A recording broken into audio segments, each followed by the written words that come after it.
আসসালামু আলাইকুম ওয়া রাহমাতুল্লাহ। আবু বক্কর রাদিয়াল্লাহু তাআলার সময় এক মৃত ব্যক্তিকে জানাজায় যাওয়ার পর সবাই দেখতে পেল ওই মৃত ব্যক্তিকে একটি বিষাক্ত সাপ দংশন করছে। প্রিয় বন্ধুরা, ঘটনাটি জানতে সম্পূর্ণ ভিডিওটি দেখুন। বুখারী শরীফের এক বর্ণনায় আছে, গুনাহগারদের যখন কবরে রাখা হয় তখন আযাবের ফেরেশতা লোহার হাতুড়ি নিয়ে আসে। রাসূল আকরাম সাল্লাল্লাহু আলাইহি সাল্লাম বলেন, সে ফেরেশতা অন্ধ, তার মধ্যে দুনিয়ার সমস্ত মানুষের থেকে বেশি শক্তি থাকে। সে হাতুড়ি দিয়ে আঘাত করার পর মৃত ব্যক্তি জোরে জোরে চিৎকার করতে থাকে। মানুষ এবং জিন ছাড়া সব প্রাণী সেই আওয়াজ শোনে। মুসনাদে আহমদের এক বর্ণনায় আছে, সে চিৎকারের আওয়াজ পূর্ব পশ্চিম থেকে যেসব প্রাণী থাকে সবাই শোনে, শুধু মানুষ এবং জিন ব্যতীত।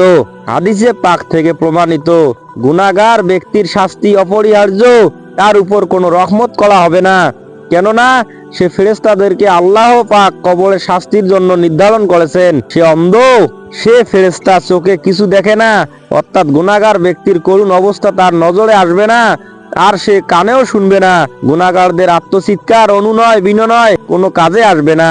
তাই আযাবের ফেরেশতার অন্তরে মায়া দয়ার কোনো প্রশ্নই আসে না, যেহেতু সে কানে শোনে না, চোখে দেখে না। হযরত হাসান বসরি রহিমাহুল্লাহ এর কাছে এমন এক কাফন চোর তওবা করেছিল, সে 22 কবর খুঁড়ে কাফন চুরি করেছিল। হাসান বসরি রহিমাহুল্লাহ তাকে জিজ্ঞাসা করেন, তুমি কবরের ভিতর মৃতকে কেমন পেয়েছো? সে কাফন চোর 3টি কবরের অবস্থা বর্ণনা করলো। প্রথম ঘটনা, আগুনের ঝিঞ্জির। কাফন চোর বলছে, একবার আমি এক কবর খুঁড়ে দেখলাম মৃত ব্যক্তির ভয়ঙ্কর কালো চেহারা, তার হাত পায়ে আগুনের শিকল পরানো এবং তার মুখ দিয়ে রক্ত এবং পুঁজ বের হচ্ছে, আর তা এতই দুর্গন্ধ যে এই ভীতিকর অবস্থা দেখে আমি পালানোর জন্য পা বাড়ালাম। এমন সময় লাশ কথা বলতে শুরু করলো, আমাকে বলল, তুমি পালাতে চাও? শোনো, আমাকে কোন গুনাহের জন্য এই শাস্তি দেওয়া হচ্ছে? আমি মুরদাত কথা শুনে সোজা হয়ে দাঁড়িয়ে গেলাম, সমস্ত সাহস একত্রিত করে কবরের কাছে গেলাম। যখন কবরের কাছে উকি দিলাম, দেখলাম আযাবের ফেরেশতা লাশের ঘাড়ে আগুনের শিকল পরিয়ে বসিয়ে রেখেছে। আমি লাশকে জিজ্ঞাসা করলাম, তুমি কে? সে জবাব দিল, আমি অমুকের ছেলে অমুক, কিন্তু আফসোস আমি মদ পান করতাম এবং জিনা করতাম, এই অবস্থায় আমার মৃত্যু হতো, আর এখন এর শাস্তি ভোগ করছি।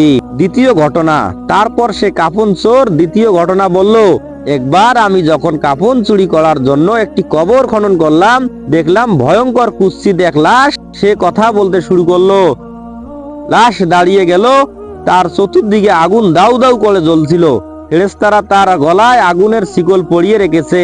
সে লাশ আমাকে দেখে বলল, ভাই, আমি খুবই তৃষ্ণার্ত, আমাকে একটু পানি পান করাও। ফেরেশতা ধমক দিয়ে বলল, খবরদার, এই বেনামাজিকে পানি দিও না। তারপর আমি সাহস করে লাশকে জিজ্ঞাসা করলাম, তুমি কে?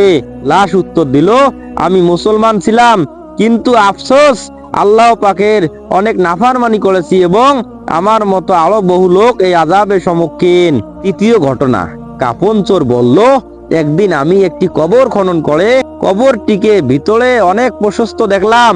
এর ভিতরে এমন সুন্দর একটি বাগান দেখলাম যা আমি পৃথিবীর কোথাও দেখিনি, যার মধ্যে ঝর্ণা প্রবাহিত ছিল, আর তাতে এক সুদর্শন যুবক দেখলাম। তাকে জিজ্ঞাসা করলাম, তুমি কোন আমলের বিনিময়ে এই পুরস্কার পেয়েছো? সে বলল, আমি এক ওয়াজে শুনেছিলাম, যে ব্যক্তি গুনাহ থেকে বেঁচে থাকবে আল্লাহ তাআলা তার কবরকে জান্নাতের বাগান বানিয়ে দেবে। সুবহানাল্লাহ। এরপর থেকে আমি সর্বপ্রকার গুনাহ ছেড়ে দিলাম, যার ফলে আজকের এই উত্তম বিনিময়। তাই তো কবি বলেন, এ পুরস্কার তার জন্য যে গুনাহ থেকে বাঁচলো আর সে নিজের জীবনকে উৎসর্গ করে দিল। সাইয়েদুনা হযরত আবু বকর রাদিয়াল্লাহু তাআলা আনহু এর খিলাফত কালে এক ব্যক্তি মারা গেল।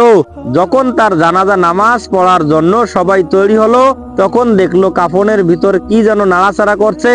তার কাফন খোলা হলো, দেখা গেল এক ভয়ঙ্কর বিষাক্ত সাপ কুণ্ডুলি পাকিয়ে সবল মারছে। লোকজন সাপটি মারতে গেল, তখন সাপ কলেমা পড়ে বলল, হে লোক সকল, তোমরা আমাকে কেন মারতে চাও? আমি এখানে আমার ইচ্ছায় আসিনি, আমাকে মহান আল্লাহ পাঠিয়েছেন এবং মহান প্রলয় পর্যন্ত তাকে দর্শন করতে থাকবো। মানুষজন জানতে চাইলো, ওরে সাপ, তার অপরাধ কি ছিল যার জন্য তাকে আযাব দেওয়া হচ্ছে? তখন সাপ আল্লাহর হুকুমে বলল, হে লোক সকল, এই তিনটি অপরাধ ছিল: সে আজান শুনে মসজিদে যেত না, সে যাকাত দিত না, সে উলামায়ে কেরামগণের কথা শুনতো না।